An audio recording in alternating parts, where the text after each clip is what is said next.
Assalamualaikum warahmatullahi wabarakatuh. Teman-teman, kembali lagi di channel YouTube saya, Khairun Imam. Gimana nih kabar kalian? Semoga kita semua selalu diberi kesehatan, kemudahan, dan juga limpahan rezeki dari Yang Maha Kuasa, teman-teman ya. Nah, di video kali ini kita akan menyaksikan sebuah tayangan yang sangat menarik dan juga mengejutkan, di mana hari ini ternyata salah satu kader PSI, Partai Solidaritas Indonesia, yang bernama Dian Sandi, orang yang juga mengunggah ijazah Pak Jokowi ke akun media sosial Twitternya, ternyata diperiksa oleh Polda Metro Jaya. Dan Dian Sandi mengungkap sebuah rahasia besar dari kubu teroris yang mungkin selama ini mereka membangun gerakan ini agar bisa lepas dari jerat hukum, lepas dari ancaman hukuman 12 tahun penjara dan denda 12 miliar. Waduh.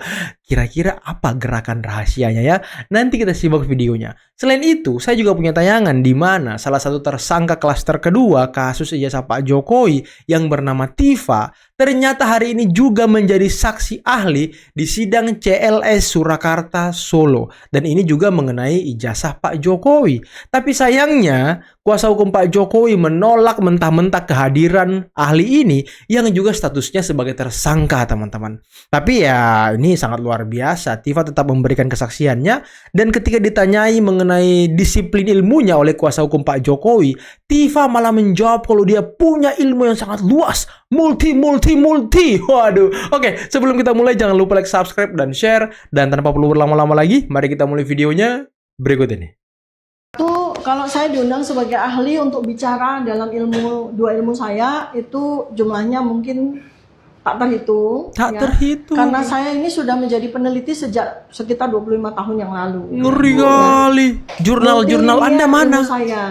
Jadi bukan hanya ilmu satu saja, ilmu kedokteran, tetapi multilinear. Karena itu maka saya mendedikasikan diri saya untuk belajar dengan sangat susah payah menempuh 2 bidang doktoral. Untuk apa? Untuk bisa membantu menjawab permasalahan yang ada di negara ini.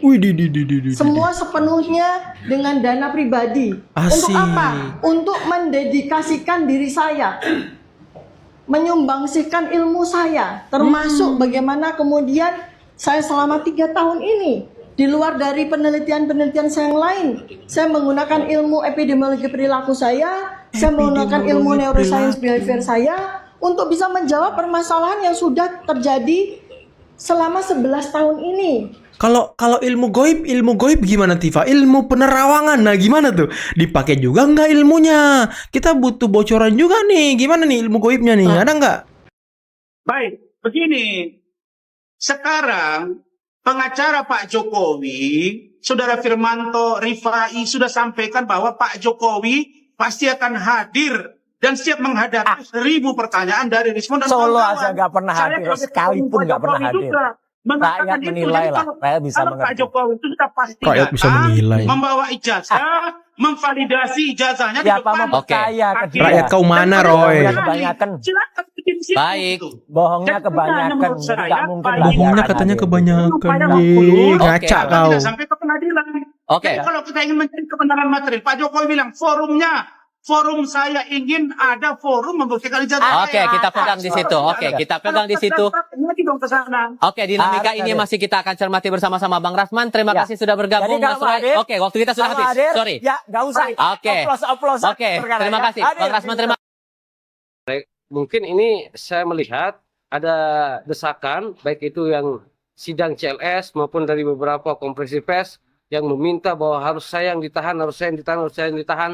Nah itu yang saya jelaskan tadi juga di penyidik. Ya siapa mereka mau mendesak-desak penyidik, kan begitu. Bahwa saya kan percaya bahwa penyidik bekerja sesuai dengan memang penggalian atau pendalaman dari setiap keterangan-keterangan yang berhasil mereka gali sampai hari ini, kan tidak juga mereka harus didesak-desak seperti itu. Bahkan saya sampaikan ini informasi saya yang akurat betul. Bahwa mereka juga sedang mencari cara untuk bertemu dengan presiden. Orang-orang yang menggugat ijazah Pak Jokowi. Kita drama apa lagi yang mereka ingin mainkan? Karena selama ini kan sebenarnya kalau kita melihat, sebenarnya tidak ada kebaruan di ijazah itu. Ijazah itu masih sama dengan ijazah tahun 1900 berapa itu? 85 tahun 2004 waktu Pilkada Solo, tahun 2015 tahun 2015 waktu Pilpres maupun waktu Pilgub, itu tidak ada perbedaan sama sekali. Itu hanya dibuat-buat narasi mereka dalam memancing sentimen publik, sentimen politik. Tidak ada. Masa ketika mereka ditanya apa perbedaan antara ijazah yang satu dengan yang ini, hanya karena perbedaan lipatan, mereka bilang kan lucu.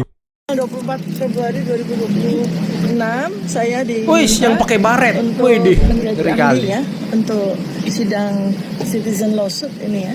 Citizen Dan lawsuit. kehadiran saya mudah-mudahan nanti akan semakin membuka selain pencerahan ya, tetapi juga membuka misterium tremendum ya. Sudah 11 Apa tahun ini ya. lagi? Misterium tremendum itu adalah sebuah misteri yang terus ditutupi ya, terus ditutupi. Tetapi misteri ini insya Allah akan dibuka oleh kebenaran ilmu. Maka hari ini saya akan menyampaikan sisi dari ilmu untuk melengkapi apa yang sudah disampaikan oleh kedua ahli yang lain ya, yaitu Pak Rismon Syanipat dan Pak Roy Suryo. Jadi terkait dengan dokumen ijazah yang menjadi misterium tremendum rakyat Indonesia ya, bangsa Indonesia ini, saya tidak mengurus benda matinya. Saya tidak mengurus ijazahnya. Gelar boleh ditanggalkan, jabatan boleh berakhir. Namun garis takdir seorang Joko Widodo nampaknya enggan menjauh dari dekapan rakyat. Di Jalan Kutai Utara, Sumber, Solo, ada sebuah fenomena yang mematahkan segala teori politik tentang purna tugas. Mengapa rumah itu selalu penuh? Mengapa wajah-wajah dari pelosok negeri rela mengantre di bawah terik matahari Solo? Jawabannya bukan karena kemegahan bangunan, melainkan karena mereka merasa memiliki bagian dari rumah itu. Bagi mereka, Luar Jokowi biasa, bukan ya. lagi sekadar mantan presiden, melainkan orang tua yang ingin mereka sapa. Jokowi membiarkan kediamannya menjadi destinasi warga tanpa sekat yang kaku. Ia menolak untuk mengurung diri di balik dinding kesunyian. Bagi Jokowi, membiarkan rakyat datang adalah cara untuk menjaga api pengabdian tetap menyala. Ia Menjaga sadar api pengabdian, kekuatan ya. terbesarnya selama 10 tahun memimpin bukanlah di balik meja istana, melainkan di antara jabat tangan rakyatnya. Inilah sebuah oase kerinduan. Di saat banyak penguasa terlupakan setelah lengser, Jokowi justru dikepung oleh cinta yang organik. Jokowi membiarkan rumahnya menjadi milik publik karena ia ingin menitipkan pesan bahwa kepemimpinan yang tulus tidak akan pernah kehilangan arah pulang dan rakyat akan selalu tahu kemana Keren mereka banget. harus mencari teladan. Joko Widodo, sang presiden yang memilih tetap menjadi milik rakyat. Terima kasih yang mulia.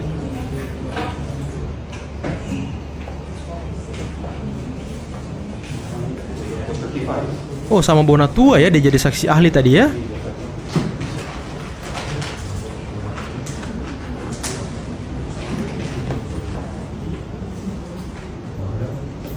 Nama lengkap Bapak siapa? Nama lengkap? Boleh untuk segala yang ya. Dokter Bonatua Silalahi. Ini SSI. Dan apa yang saya cermati di dalam laporan polisi nomor LP /B /2831 Roma 4 2025 SPKT Polda Metro Jaya 30 April 2025 atas nama pelapor Joko Widodo dalam hal ini terbukan satu yang bersangkutan ini oleh penyidik Polda Metro Jaya telah ditetapkan sebagai tersangka, mengingat perkara tersebut ada kaitannya dengan pokok perkara di dalam sengketa gugatan CLS yang berdasarkan majelis hakim, maka kami menyatakan keberatan. Terima kasih. Keberatan. Bukan ditolak ya, tapi Sedangkan keberatan. Untuk Saudara Bonatua kami tidak mempersoalkan. Terima kasih.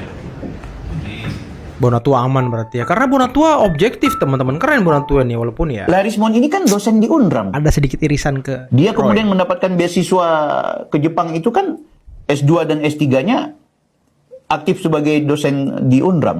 Dan otomatis kalau dia mau kembali ke Indonesia untuk kemudian memproses proposisi doktornya, apalagi dia memiliki surat sertifikasi dosen itu, sertifikasi dosen. pendidik, di mana namanya di situ tertera doktor. Karena kalau dia bukan tidak setarakan, maka dia PhD. Kalau dari Jepang atau dari luar negeri kebiasaan seperti itu. Tapi kalau mau tulis doktor, maka dia harus melakukan penyetaraan dulu. Lah, nama Rismon Hasiolan Sianipar nggak ada. Nggak ada sama sekali. Yes. Nggak ada. Ini gimana sih? Nama Nah, mulai Rismon di situ nggak akhirnya ada. berpikir, karena di saat yang bersamaan, ketika saya sudah mulai meragukan dia, ketika saya sudah melihat di saat yang bersamaan dia begitu menggebu-gebu, memfitnah orang memiliki ijazah palsu. Dia begitu menggebu-gebu, menggiring publik untuk mempercayai dia bahwa dia adalah doktor. Dan dia pernah menjadi saksi ahli di Jessica dan juga Vina Cirebon, itu sebagai orang yang memiliki disertasi. Padahal begitu saya cek, di pangkalan data Jepang tidak ada namanya Rismon Sianipar. Tidak ada juga bapaknya orang nama bermasalah. Rismon. Lo silahkan mau kritik Pak Jokowi, karena jujur aku ini bukan relawan Pak Jokowi, Bang. Saya penyelenggara pemilu gitu. Waktu itu ya, walaupun pasca jadi penyelenggara pemilu aku juga kemudian jadi peserta pemilu, tapi aku tidak serta-merta langsung menjadi pendukungnya Pak Jokowi gitu loh. Betul, Dalam betul. artian kita memberikan apresiasi, kita mendukung dalam konteks keberhasilan beliau sebagai mantan presiden, iya.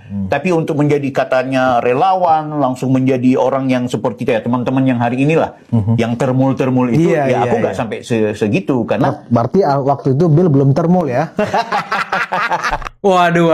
Ini pertanyaannya Bang Budius di akhir ini agak-agak gimana ya, dark jokes gitu ya kan. Berarti waktu itu Bang Bill belum termul ya. Bang Bill belum termul ya kan. Sekarang jadi ketua harian termul. Aduh, Bang Bill sekarang jadi ketua harian YouTuber Nusantara, teman-teman. Waduh, saya sangat hormat dan respect kepada beliau karena ya saya melihat ketika berdiskusi dengan beliau, berbincang-bincang dengan beliau, itu kelihatan kalau Bang Bill itu orang yang sangat berilmu, teman-teman. Orang yang sangat punya isi gitu. Bukan hanya omong doang kayak saya ini. Omong doang yang gede gitu ya kan. Kalau Bang Bill dari segi akademik sudah luar biasa. Kandidat doktor. Bang Bill ini kandidat doktor, teman-teman. Cuma mungkin karena kesibukan beliau di dunia YouTube, nah makanya beliau hijrah ke Jakarta sekarang ya kan. Sedikit meninggalkan perjalanan doktornya. Tapi ya itu saja luar biasa. Bang Bill mantan dosen juga, teman-teman. Jadi kalau mau disandingkan dengan Rismon pun ya saya pikir Bang Bill masih jauh di atas Rismon. Apalagi dari segi tutur kata ya kan. Kita ini kan budaya ketimuran. Tutur kata itu harus bagus gitu. Bang Bill itu kalau dibilang nggak keras ya keras juga. Manado bos, Manado. Tapi ya dengan mungkin perjalanan spiritual kali ya, karena kalau kita lihat Bang Bill ini NU Tulen juga, teman-teman. NU Tulen, dan dia sudah mendirikan yayasan. Dan yayasannya yayasan pendidikan. Ini sangat luar biasa. Jauh di atas Rismon. Jauh lah pokoknya, teman-teman. Dan Bang Bill menguliti habis-habisan Rismon. Ya ini sudah tepat. Seorang mantan dosen menguliti juga mantan dosen. Udah paling tepat. Dan Bang Bill nanti kabarnya bakal ke Jepang juga untuk menjemput dokumen-dokumen mengenai Rismon. Ini luar biasa. Dan tadi gimana menurut kalian tentang pengakuan Tifa saat sidang CLS saat menjadi saksi? Jadi ilmu dia tuh multilinear. Waduh, multilinear nggak tuh? Waktu di Rakyat Bersuara dia ngomong apa ya? Ilmu dia apa ya? Waktu orang bingung gitu ya kan? Waduh, kok saya lupa ya? Yang di Rakyat Bersuara, teman-teman, coba kalian komen di bawah. Tifa ngomong apa ya ilmunya ya? Aduh, kok lupa gitu ya kan? Yang Aiman sempat agak kesel gitu. Jadi ya saya lupa lagi. Coba kalian komen di bawah. Luar biasa Tifa loh. Dia sudah jadi peneliti 20 tahun lebih. Waduh, ini keren kali. Tapi kok saya nggak pernah membaca jurnal-jurnal dia ya? Kok muka dia tidak pernah terpampang di pamflet-pamflet seminar nasional atau peneliti atau apa gitu? Nggak pernah gitu. Kalau kalian melihat dokumen-dokumen Tifa selama menjadi meneliti, coba share ke saya, teman-teman. Saya juga pengen lihat. Bener nggak dia peneliti? Jangan sampai omong-omong doang ya kan. Meneliti 20 tahun. Ya, ada nggak jurnalnya? Jurnal-jurnal penelitiannya tentang apa gitu? Ya, ada nggak hasil karya dia? Apa gitu hasil karyanya? Jangan sampai hasil karyanya cuma buku Jokowi White Paper ini ya kan? Kita nggak tahu juga, teman-teman. Makanya harus dibuktikan gitu. Dan tadi Dian Sandi mengungkap sebuah fakta bahwa teroris ternyata mencari jalan untuk bertemu Pak Prabowo, bertemu presiden. Waduh. Rupanya dia mau mencari suaka ke presiden, teman-teman. Ini orang-orang ini memang luar biasa gitu ya kan. Nyari suakanya jauh banget loh. Apakah karena mereka minta ini juga ya? Apa sih kayak Hasto sama Tom Lembong kemarin amnesti dan abolisi gitu ya kan. Mau minta gitu juga kali ya, biar dia terlepas dari jerat hukum. Refli Harun sudah menempuh jalur MK. menempuh jalur Irwasum. Nah, mereka mau menempuh jalur langsung ke Pak Prabowo. Rupanya ketemu Pak Prabowo agak sulit ya kan, nggak gampang gitu. Nggak kayak Pak Jokowi dulu gampang ditemuin. Ini Pak Prabowo agak sulit ditemuin teman-teman. Karena beliau sibuk gitu, sedikit-sedikit ada di luar negeri, menghadiri pertemuan negara-negara ini, ya kan? Pak Prabowo sangat sibuk pas pulang ke Indonesia, berkunjung ke sini, luar biasa. Jadi ya Pak Prabowo sepertinya tidak ada waktu untuk meladeni gerombolan teroris. Adalah teman-teman, mungkin cukup sekian dulu video kali ini. Jangan lupa like, subscribe, dan share videonya. Akhir kata, billahi taufiq wal hidayah. Assalamualaikum warahmatullahi wabarakatuh. Bye-bye.